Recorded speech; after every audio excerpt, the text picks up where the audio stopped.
There's a scene out of my life I'd like to share with you. A few years past, my wife and I were traveling from Vancouver, Washington to Salt Lake City, Utah to visit some friends. This journey takes you through the beautiful Columbia River Gorge, which is the mighty Columbia River, flanked on either side by giant mountains covered with trees. The further east you travel, the scenery changes from tranquil green mountains to dry grass and rocky climbs as you travel from the west side to the east side of the Cascade Mountain Range. When I travel through the east end of the Columbia River Gorge, I like to scour the landscape for forms of wildlife. This region is home to herds of bighorn sheep, which I enjoy viewing. During this focused search for wildlife, I saw little white towers in the distance. As we approached, I realized they weren't towers at all, but they were actual giant windmills that dotted the landscape as far as I could see in every direction. At first I was amazed at how many there were. Then I was appalled at the interference with nature. In my head, I thought, where did all these come from? Who pays for them? And why are there so many? These questions prompted me to find some answers. So I did a little research to help me answer these questions, and this is what I found. Why were there so many windmills? Turns out there are some interesting reasons why there were so many windmills.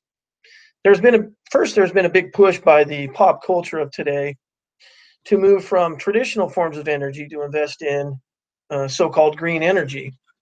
Over the years, there have been different forms of renewable or green energy, such as hydroelectric, geothermal, and of course, wind. However, over the last 35 years, there have been subsidies to the tune of $30 billion to only one of these forms of renewable energy, which is wind. But wait, it gets better. As of 2010, 84% of all government energy subsidies, went to foreign entities. In fact, Iberdrola Renewables, a Spanish utility company, collected over $2.2 billion in subsidies over a 15-year period. That is just one example of many. Over the years, Congress has enacted 82 laws overseen by 9 agencies to support wind power. That is a lot of money. But a good idea, right? Well, let's take a little closer look. Wind energy production cost estimates are between $56 and $109 per megawatt hour. This is more than twice of some of the traditional forms of energy production. So who pays the difference for this energy cost in energy production? The PTC is who pays for it. The production tax credit, also known as the PTC, is a government subsidy that pays the difference of the cost to produce wind energy versus traditional forms of energy generation. Warren Buffett said that without the PTC, there would be no wind energy market. I want to bring your attention to this graph. This is a graph where you can see it. This is a graph of wind energy production in the United States over a 17-year period from 1998 to 2014.